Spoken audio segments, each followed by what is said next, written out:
অনেক জায়গা কিনেছে, বাড়ি ঘুরে জায়গা কিনেছে, ও ছেলে মন করে পুড়েছে, ছাকা লেগেছে, খেতে পারবি না। দেখ গরম আগুন ছুটছে। দেখ আনিনি, স্কুলে এসছি তো।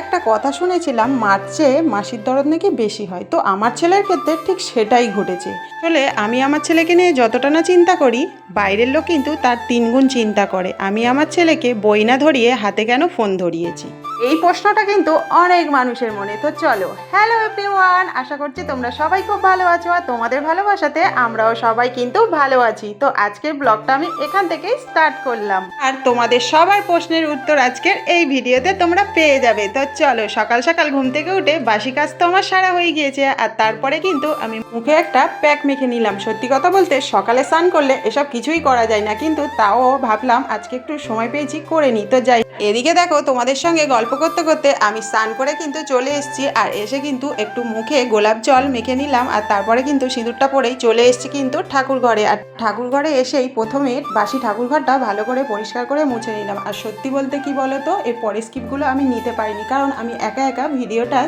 স্কিপগুলো নিচ্ছিলাম। তো স্ট্যান্ডে লাগিয়ে লাগিয়ে কতক্ষণ করা যায় বলো, পুজো করবো যখন মন দিয়ে পুজোটা করে নিই।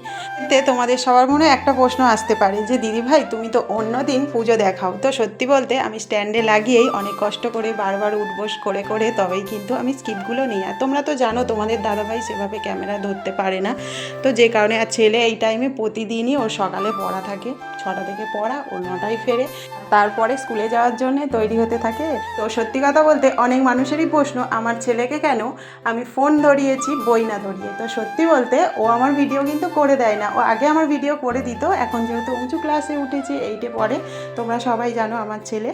তো ও যখন আমি কোথাও যাই, ওর ছুটি থাকলে তখনই কিন্তু আমি নিয়ে যাই, বা ও তখনই আমার ভিডিও করে দেয়।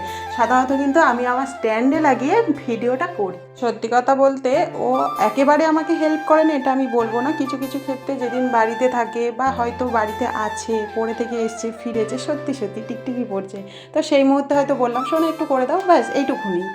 তো যাই হোক, তোমাদের সঙ্গে গল্প করতে করতে এদিকে আমার ছেলে দেখো কি কাণ্ড ঘটিয়ে বসেছে। হাতে পড়লো ফোসকা, এদিকে জিভেও পড়লো ফোসকা, কারণ গরম বড়ি ভেজেছি আর তার মধ্যে দিল হাতে তো ফোসকা পড়ে গিয়েছে, আর তার সাথে জিভেও কিন্তু ফোসকা পড়ে গেছে, তোমরা দেখলেই গাল থেকে বার করলো।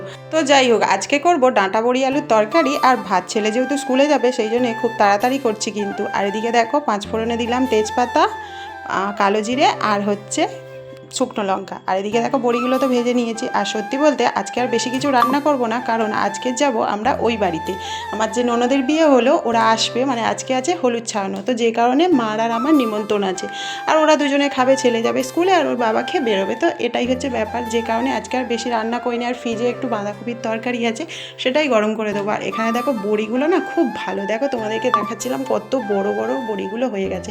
আর সত্যি বলতে আমার ছেলে সজনা ডাঁটা খায় না, ও একটু বড়ি বা আলু ঝোল এটা দিলেই ও খেয়ে নেবে। তো যাই হোক, ফাইনালি তরকারি আমার হয়ে গেছে, আর এদিকে কিন্তু ছেলেকে খেতেও দিয়ে দিলাম। আর যেহেতু ছেলেকে দিয়ে ও বাড়িতে যাবো, ওই জন্য একটু তাড়াও আছে। তো চলো। আর সত্যি কথা বলতে মাঝে মাঝে মনে হয় আর ভিডিও বানাবো না, কারণ হচ্ছে এত পরিশ্রম, একা একা ভিডিও শ্যুট করা, একা একা ভিডিও এডিটিং করা, বিশেষ করে এই ব্লগ ভিডিওগুলো এডিট করতে না প্রচুর সময় লাগে, প্রচুর মাথায় হেডেক লাগে। তো এইসবের জন্য না আমার মাঝে মাঝে মনে হয় যে আমি ভিডিও করবো না, আর ছেড়ে দিই। তো সত্যি বলতে তোমাদের কমেন্টগুলো যখন দেখি, যখন পড়ি, আমার মনটা সত্যি ভরে যায়, মনে হয় যে না, এই মানুষগুলোর জন্য আমাকে ভিডিও বানাতে হবে, আমাকে ভিডিও পোস্ট করতেই হবে, আমার যত কষ্টই হোক না কেন। তো যারা ভিডিও বানায় না তারা কিন্তু জানে না একটা ভিডিও পোস্ট করতে কতটা কষ্ট হয়, কতটা পরিশ্রম খরচা হয়, এটা কিন্তু জানে না। যারা ভিডিও করে তারা অবশ্যই জানে যে একটা ভিডিও করতে কতটা পরিশ্রম হয়। তো যাই হোক, তোমরা যারা আমার ছেলেকে নিয়ে এত বেশি চিন্তিত, তো তাদেরকে বলবো দেখো আমি তো মা, আমি বুঝি ওর কিসে ভালো হবে আর কিসে মন্দ হবে। তো প্লিজ তোমরা ওর ব্যাপারে একটু চিন্তাভাবনা করাটা একটু কমিয়ে দাও। আরও একটা কথা কি বলো তো, আমার ছেলে কিন্তু পড়াশোনার সাথে সাথে আরও অনেক কিছু কিন্তু শেখে, যেমন ড্রয়িং শেখে, গান শেখে, আগে গিটার শিখতো, তবলা শিখতো, তো সমস্ত কিছু কিন্তু ওকে আমি শেখাই, কম্পিউটার শেখাই।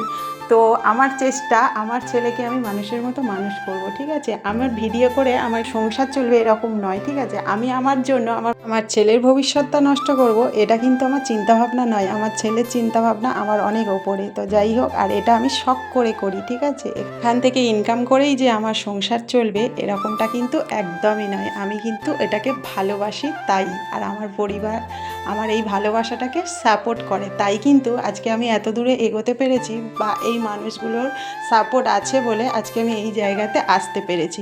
তো যাই হোক, আশা করি তোমরা তোমাদের সব প্রশ্নের উত্তর আজকের পেয়ে গিয়েছো। তো চলো, তোমাদের সঙ্গে গল্প করতে করতে আমি কিন্তু ছেলেকে স্কুলে দিয়ে বাড়িতে চলে এসেছি, আর এসে দেখো রেডি হয়ে নিচ্ছি।